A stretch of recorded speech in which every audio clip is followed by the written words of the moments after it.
students, this is Aman sir from. I am currently working in the Talent Hub, and now we will start the topic ray optics. Ray optics सबसे पहला topic जो ray optics का है वो हमें पहले समझना होता है कि आखिर लाइट क्या है। तो लाइट क्या है वो देखने के लिए पहले देखो कुछ कुछ प्रॉपर्टीज़ है लाइट की। लाइट जैसे क्या होता है, एकदम स्ट्रेट लाइन में ट्रेवल करती है, बिल्कुल स्ट्रेट, कहीं भी जिगजैग नहीं, हमेशा स्ट्रेट लाइन में ट्रेवल करती है। लाइट की रेज एक दूसरे को क्रॉस नहीं करती। अगर मान लो कोई ऑब्जेक्ट है, हमें दिखाई कैसे देता है कोई भी चीज़, तो हमें दिखाई इस तरह देता है कि जैसे कोई लाइट का प्राइमरी सोर्स है। अपने रूम में देखो, एक लाइट का प्राइमरी सोर्स होगा, तो वो प्राइमरी सोर्स से जब लाइट निकलकर किसी टेबल, किसी चेयर, किसी भी चीज़ पर, किसी ऑब्जेक्ट पर पड़ती है, तो वो उस समय एक सेकेंडरी सोर्स बन जाता है। और वो क्या करता है, उस पर टकराने के बाद लाइट रिफ्लेक्ट होकर हमारी आंखों तक आती है और इमेज का फॉर्मेशन होता है। इसलिए वो ऑब्जेक्ट भी उस समय एक सेकेंडरी सोर्स की तरह काम करता है। अच्छा, इसके अलावा लाइट जो है वो तुम्हारे 4 फेनोमेना शोज करती है। पहला फेनोमेना है रिफ्लेक्शन, दूसरा रिफ्रैक्शन, तीसरा स्कैटरिंग, चौथा एब्जॉर्प्शन। रिफ्लेक्शन का मतलब ये है कि अगर मान लो लाइट किसी भी चीज़ पे टकराने के बाद उसी मीडियम में वापस लौट आती है तो that is called reflection. Refraction का मतलब ये है अगर मान लो मीडियम का चेंज हो रहा है। इसका मतलब समझो, इसका मतलब ये है कि अगर मान लो लाइट एयर से वाटर में जा रही है या एयर से ग्लास में जा रही है, ग्लास से एयर में जा रही है, तो यहाँ पर क्या होता है, 2 मीडियम कंट्रीब्यूट करते हैं। तो जब 2 मीडियम में लाइट ट्रैवल करती है, एक मीडियम से दूसरे मीडियम में जाती है, तब जो फेनोमेनन शो करती है वो उसको रिफ्रैक्शन कहते हैं। Third is scattering. स्कैटरिंग क्या होती है, सबसे अच्छा एग्जाम्पल इसका ये है कि आखिर हम जब स्काई को देखते हैं तो हमें स्काई ब्लू ही क्यों दिखाई देता है। तो देखो, स्काई ब्लू इसलिए दिखाई देता है क्योंकि वाइट लाइट जो होती है वो 7 कलर्स से मिलकर बनी होती है। विबग्योर नाम आपने सुना होगा। तो 7 कलर्स से मिलकर बनी होती है, तो वहाँ पर क्या होता है कि लाइट जो होती है स्कैटर होती है, ठीक है, एटमॉस्फेयर में स्कैटर होती है। और जो भी लाइट सबसे ज़्यादा स्कैटर होती है वो हमें सबसे ज़्यादा दिखाई देती है, इसलिए हमें स्काई ब्लू दिखाई देता है, ठीक है। अब एब्जॉर्प्शन। एब्जॉर्प्शन का मतलब है कि लाइट को किसी ऑब्जेक्ट ने कितना ज़्यादा एब्जॉर्ब कर लिया। अब जैसे हम लोगों को कोई भी चीज़, मान लो जैसे तुम्हारा एक ग्रीन रंग का बॉटल है, तो ग्रीन रंग की बोतल आखिर ग्रीन रंग की इसलिए दिख रही है क्योंकि जब उसके ऊपर वाइट लाइट गिरती है तो उसने क्या किया, बाकी की 6 लाइट को अपने अंदर एब्जॉर्ब कर लिया और सिर्फ ग्रीन कलर को हमारी आंखों तक भेजा, इसलिए वो बोतल हमें ग्रीन दिखती है। अगर मान लो कोई ऑब्जेक्ट हमें वाइट दिख रहा है तो इसका मतलब ये है कि उसने सारी की सारी लाइट हमें वापस कर दी, कुछ भी अपने पास एब्जॉर्ब नहीं किया, इसलिए वो हमें वाइट दिखता है। अगर कोई चीज़ हमें ब्लैक दिख रही है तो इसका मतलब ये है कि उसने सारी की सारी लाइट एब्जॉर्ब कर ली और कुछ भी हमारे पास नहीं भेजा, इसलिए वो चीज़ हमें ब्लैक दिखाई देती है। नेक्स्ट आते हैं, a light ray travels forever unless it interacts with matter. इसका मतलब ये है कि लाइट रे जो होती है वो चलती ही रहेगी जब तक उसके रास्ते में कुछ आ नहीं जाता। आप ही सोचो, क्या स्टार की लाइट्स, जो भी स्टार होते हैं उनकी लाइट चलते चलते हमारी आंखों तक पहुंचती है और तभी हम देख पाते हैं। स्टार बहुत दूर होते हैं ना, स्टार इतने दूर होते हैं कि लाइट को भी 200 साल 400 साल इस तरह चलना पड़ता है, तब जाकर वो हमारी आंखों तक पहुंचती है। तो सोचो, बीच में क्योंकि स्पेस है वहाँ पर कोई डिस्ट्रैक्शन नहीं आया, कोई भी ऐसा मैटर नहीं आया जो उस लाइट को रोक सके, इसलिए वो चलती ही जाती है। और जैसे ही हमारे एटमॉस्फेयर में पहुंची, मान लो आपके सामने मैंने एक प्लेट रख दी, आपने हाथ रख दिया आपकी आंखों के सामने, तो क्या होगा, आपको स्टार दिखना बंद हो जाएगा। तो इसका मतलब लाइट जो आ रही थी वो आपके हाथों ने रोक लिया या मेरे हाथों ने रोक लिया। अब आते हैं, देखो, कोई भी जो ऑब्जेक्ट होता है उसके कारण जो इमेज बनती है उसमें 1 या 2 या 3 रेज का सहारा नहीं होता, उसमें बहुत सारी रेज लगती है। कोई भी ऑब्जेक्ट जो होता है वो हज़ारों लाखों करोड़ों रेज छोड़ता है, और सारी की सारी रेज मिलकर उस ऑब्जेक्ट के बॉडी के हर एक पॉइंट का इमेज अलग अलग फॉर्म करती है। जैसे यहाँ पर आप देख सकते हो, जैसे ये जो हमारी आई और यहाँ पर एक पेड़ का पिक्चर बनाया हुआ है, तो जो पेड़ का जो टॉप है उसने क्या किया, उससे 3 रेज निकली और तीनों ने मिलकर क्या किया, टॉप का ये बनाया, इमेज बनाया। इसी तरह बॉटम ने निकलकर बॉटम का, आप सोचो बीच वाली बॉडी के जितने भी पॉइंट्स होंगे उन सब से भी तो रेज निकल रही होंगी, तो उन सारे रेज ने मिलकर पूरी की पूरी बॉडी का इमेज फॉर्म कर दिया। Next slide. अब देखो यहाँ पर जो रे मॉडल लाइट का मतलब क्या है, कि लाइट कैसे कैसे हमें दिखाई देती है। आपने कभी अपने रूम में अगर मान लो कभी हल्की सी खिड़की का हल्का ये खुला रह जाता है, तो आपने देखा होगा कि लाइट की रेज आती भी आपको दिखाई देती है। तो लाइट की रेज आती भी दिखाई देती है, तो वो तो स्ट्रेट रेज होती है ना। तो इससे क्या पता चलता है कि light ray travel in straight line unless दे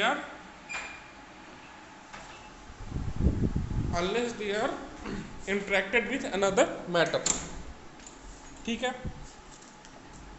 इसके बाद आप सेकेंड फिगर में देख रहे होगे, अगर मान लो लाइट रे किसी भी सरफेस से जाकर टकराती है तो क्या होता है, वो रिफ्लेक्ट होंगी। तो यहाँ पर आपको रिफ्लेक्शन करती हुई चीज़ दिखाई दे रही है। अब तीसरा जो आप ये देख रहे हो, इसमें एक ग्लास का ब्लॉक है। ग्लास ब्लॉक में देखो यहाँ पर एक जगह से लाइट अगर आ रही है तो वो ग्लास के ब्लॉक में एंटर कर रही है, और उसके बाद क्या हो रहा है कि वो ग्लास के ब्लॉक से बाहर निकल रही है। तो यहाँ पर जो फिनोमेनन हो रहा है that is called refraction. Next slide की ओर चलते हैं, सब पढ़ना है अपने को। देखो सोर्सेज ऑफ लाइट रेज क्या क्या है। लाइट रे के सोर्सेज, जैसे मान लो कोई रे सोर्स है, बचपन में याद करो हम लोग लेजर पॉइंट से खेलते थे, उससे बिल्लियों को या बाकी जानवरों को बेवकूफ़ बनाते थे। तो वो एक रे लाइट सोर्स है, उससे एक रे निकलती है जो कि एक रेड कलर का डॉट फॉर्म करती थी। इसी तरह तुम्हारा पॉइंट सोर्स क्या होता है। पॉइंट सोर्स जैसे मान लो कोई भी जैसे अपने लेंस से पेपर जलाने की कोशिश तो की होगी तुमने, तो लेंस से जब पेपर चलाने की कोशिश की होगी तो तुमने देखा होगा लेंस से हम लोग एक पॉइंट का फॉर्म करते हैं जहाँ पर लाइट बहुत ज़्यादा फोकस्ड रहती है। तो वो पॉइंट भी तो एक पॉइंट सोर्स ही है।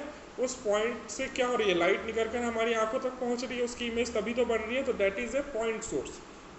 इसी तरह एक्सटेंडेड सोर्स का मतलब समझो। एक्सटेंडेड सोर्स का मतलब ये है कि जैसे मान लो तो आपके घरों में मरकरी लगे होंगे, ट्यूब्स लगे होंगे, बल्ब्स लगे होंगे, तो उनमें बहुत सारे पॉइंट्स हैं और बहुत सारे पॉइंट्स मिलकर अपना अपना लाइट का फॉर्मेशन कर रहे हैं, तो दे आर एक्सटेंडेड सोर्स।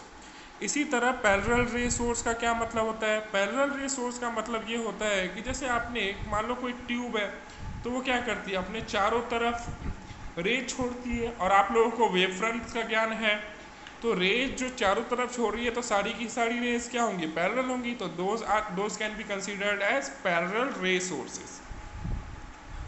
अब आते हैं अपन वेव फ्रंट की ओर।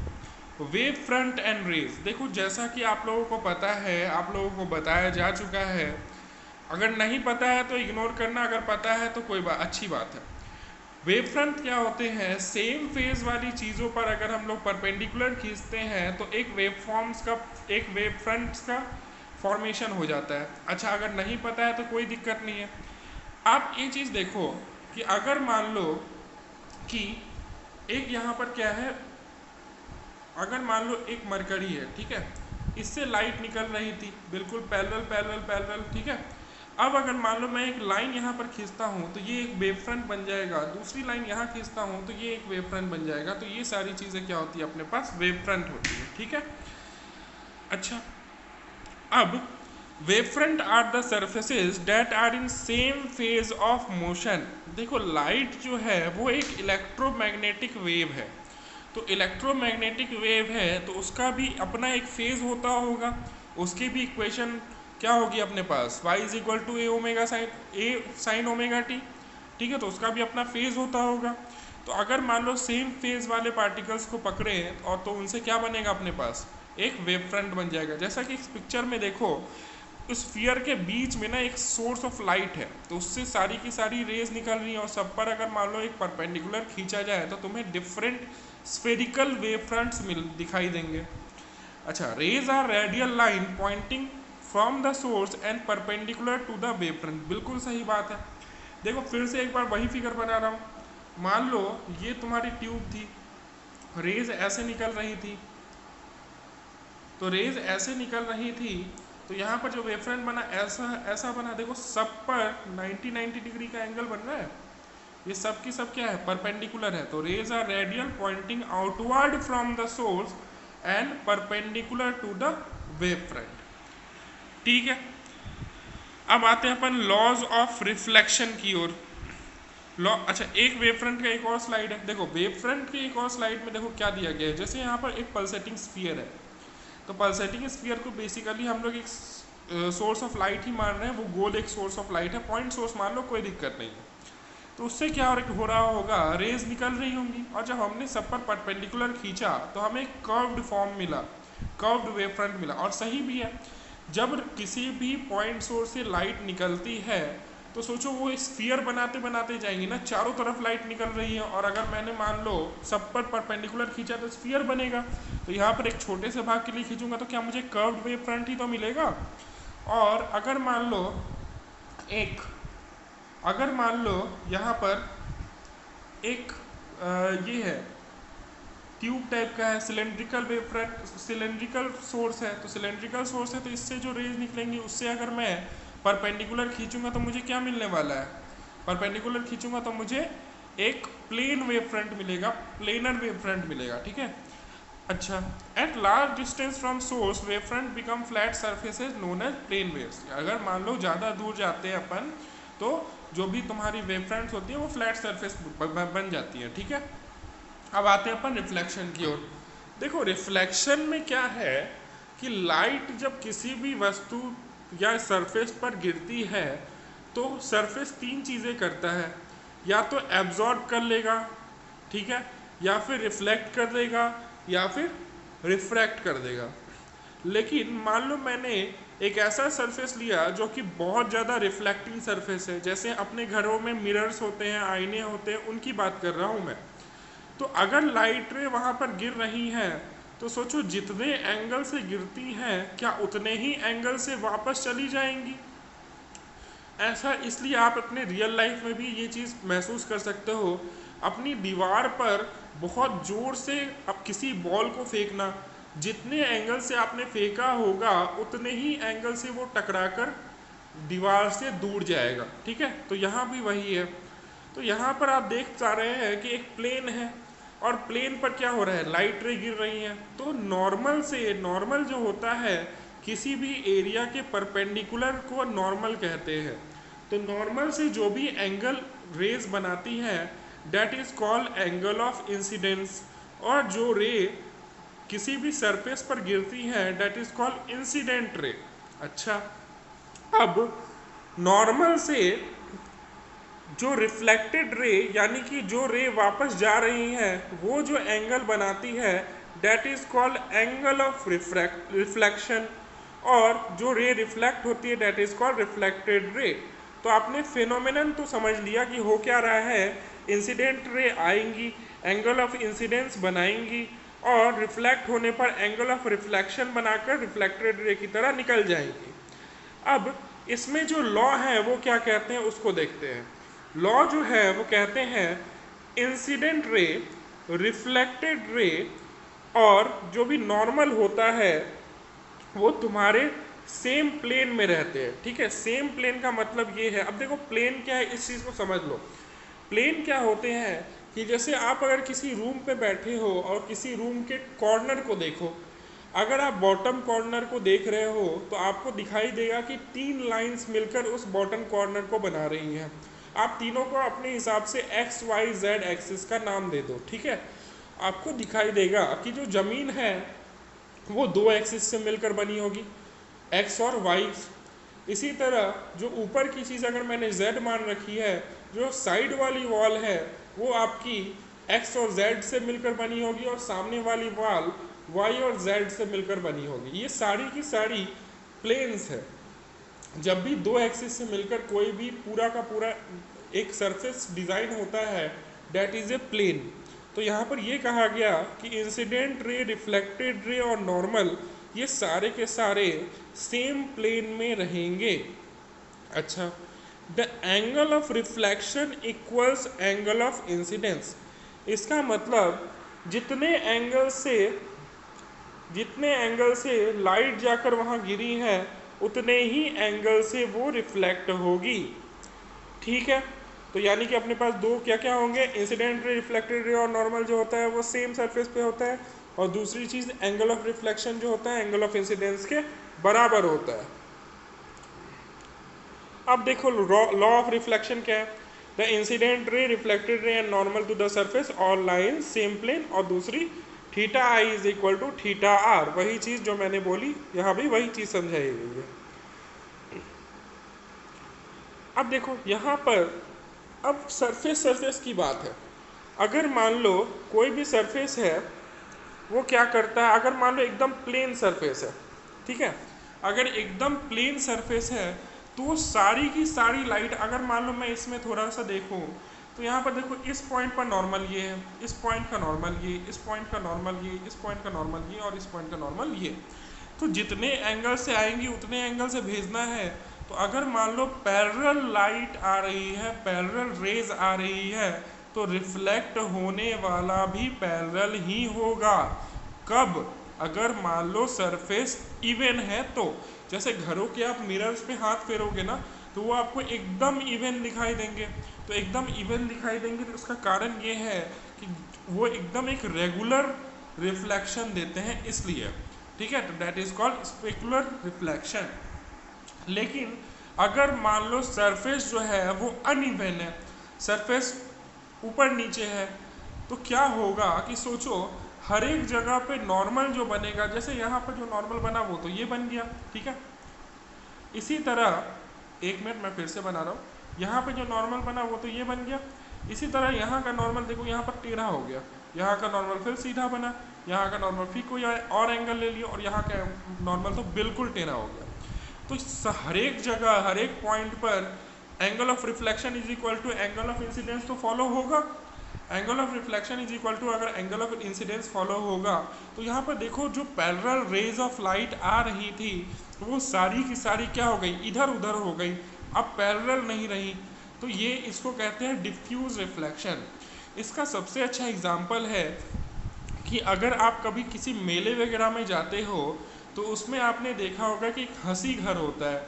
तो जब आप हंसी घर में जाओगे ना तो वहाँ पर बहुत सारे मिरर्स लगे होंगे, लेकिन किसी मिरर में आपका पेट बड़ा दिखाई दे रहा होगा, किसी मिरर में आपका मुंह बहुत बड़ा दिखाई दे रहा होगा, किसी मिरर में बहुत छोटा दिखाई दे रहा होगा।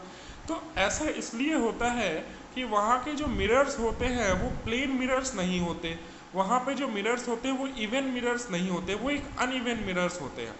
अब सोचो जैसी लाइट रे आपकी आंखों में आएंगी मिरर के रिफ्लेक्ट होने के बाद, वैसा ही आप इमेज को देख पाएंगे।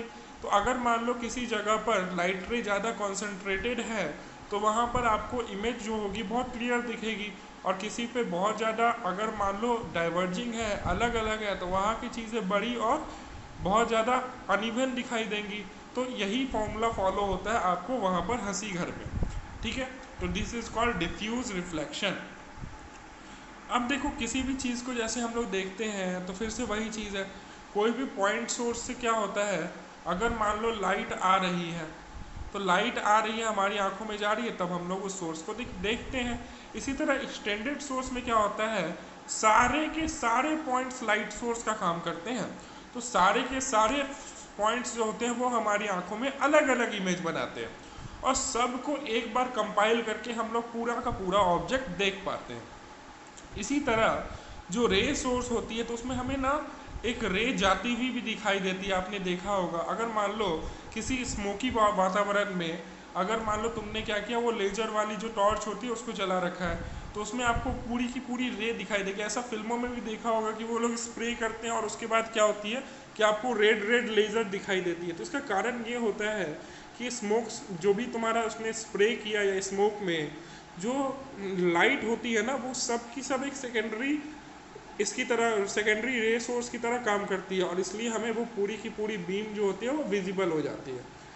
इसी तरह seeing an object by scattered light, तो seeing an object by scattered light में देखो क्या हो रहा है, इस सरफेस पर लाइट गिर तो रही है, और गिरने के बाद क्या होंगी कि है ना, बहुत सारी लाइट क्या होगी, टूटेंगी, स्कैटर होंगी, जो वीकर रे होंगी वो यहीं पर स्कैटर हो जाएंगी।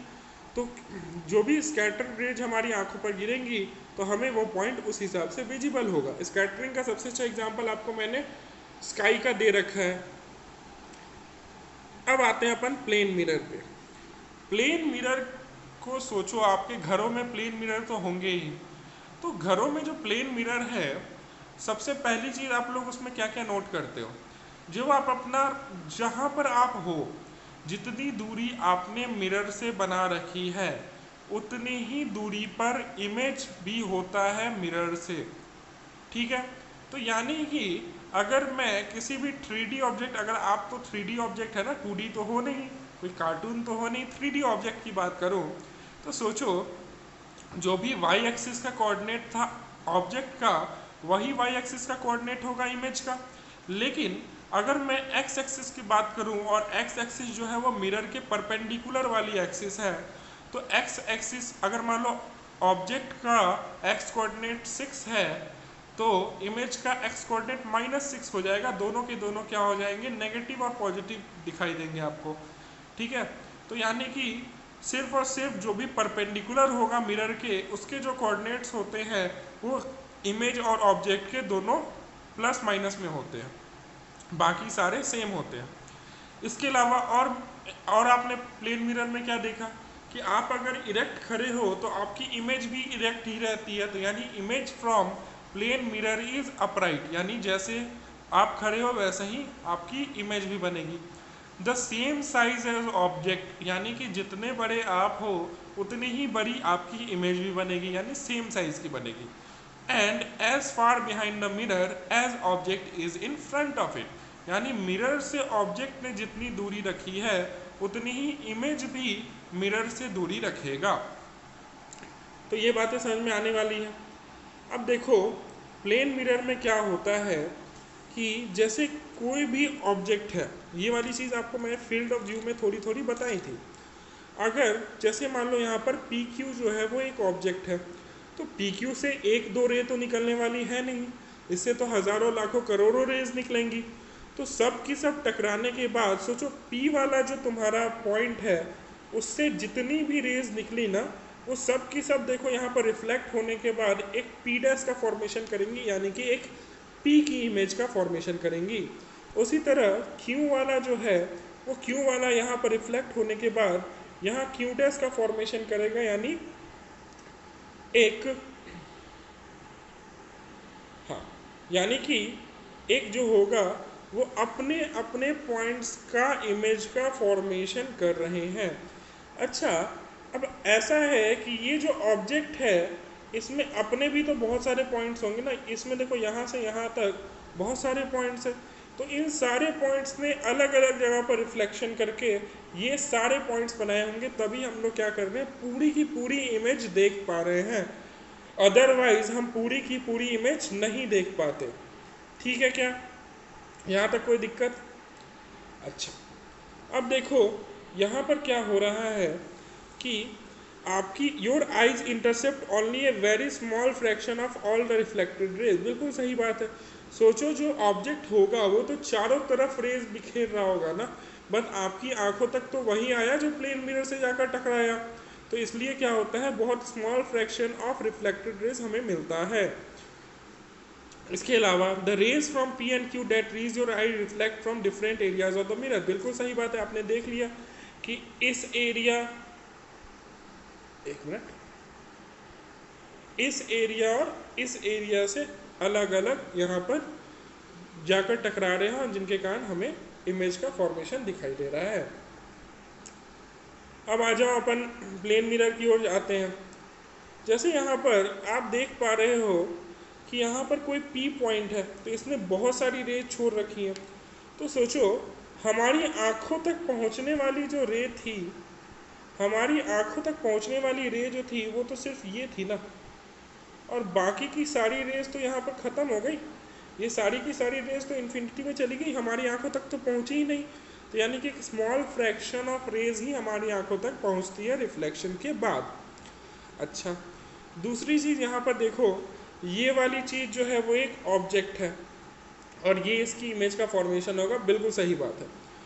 यहाँ पर अगर देखें तो सोचो ये मिरर से टकराया कितने एंगल पे, थीटा एंगल पे, तो रिफ्लेक्शन भी कितने एंगल पे होगा, थीटा एंगल पर ही होगा, ठीक है। अच्छा, जब ये थीटा